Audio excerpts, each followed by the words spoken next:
ৰাষ্ট্ৰীয় স্বয়ংসেৱক সংঘৰ শতবৰ্ষ উপলক্ষে সমগ্ৰ দেশতে সংঘৰ চহৰ অঞ্চলত হিন্দু সমাজৰ উদ্যোগত বস্তি অনুযায়ী হিন্দু সন্মিলনৰ আয়োজন কৰা হৈছে।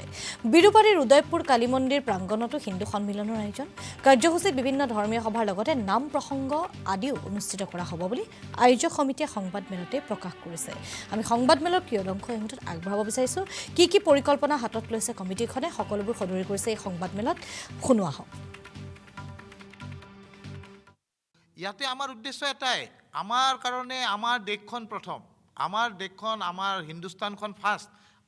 আমাৰ মতোৱে হৈছে আমাৰ ভাৰতবৰ্ষখন প্ৰথম। দেশৰ কাৰণে আমি যিখিনি কৰিব লাগে, এজন কৰণীয় দেশৰ আমি এজন নাগৰিক হিচাপে, সেই কৰাটো আমাৰ প্ৰচেষ্টা।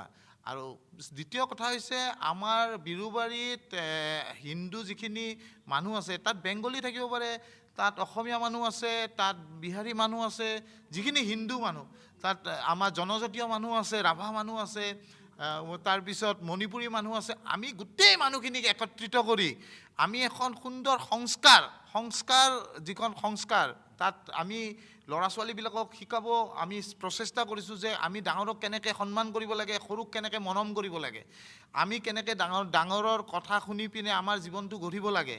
আমাৰ সংস্কাৰটোত আমি যদি বিৰুবাৰীৰ বস্তি হিন্দু সন্মিলনে সেই সংস্কাৰটো দিব ওলাইছোঁ, তেতিয়াহ'লে আমি এখন নতুন, আমাৰ বিৰুবাৰীৰ যিখিনি মানুহ আছে, আমি এখন নতুন প্ৰজন্ম আমি পাম, যিটো আমাৰ চেষ্টা নতুন প্ৰজন্ম গঢ়াৰ কাৰণে, য'ত নেকি তেওঁলোকে এটা নতুন চিন্তাধাৰাৰে এটা নতুন প্ৰজন্মৰ উৎপন্ন হ'ব। আমাৰ হিন্দু সন্মিলনখন আমাৰ 2.5 ঘণ্টাৰ পৰা 3 ঘণ্টা হ'ব। আৰু ইয়াতে আমাৰ 3জন বক্তা থাকিব, যিখিনি বক্তা আমাৰ এতিয়ালৈকে আমাৰ আৰু 7 দিন আছে সময়। আৰু 3জন বক্তাৰ ভিতৰত তেওঁলোকৰ নিজৰ মন্তব্যবিলাক দিব। তাৰে লগতে আমাৰ নাম প্ৰসংগ থাকিব, যিটো আমাৰ সংস্কাৰ, নাম প্ৰসংগ থাকিব।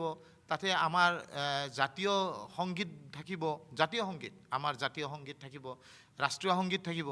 তো সেই বস্তুখিনি আমাৰ কোনো ধৰণৰ আমাৰ গোটেইখিনি আমাৰ 3 ঘণ্টাৰ যিটো প্ৰগ্ৰাম, ডেট ইজ এ একদম বেছড অন আমাৰ একদম কালচাৰেল, যিটো আমাৰ সভ্যতা, তাৰ ওপৰতহে বেছ কৰি আমাৰ প্ৰগ্ৰামটো হ'ব।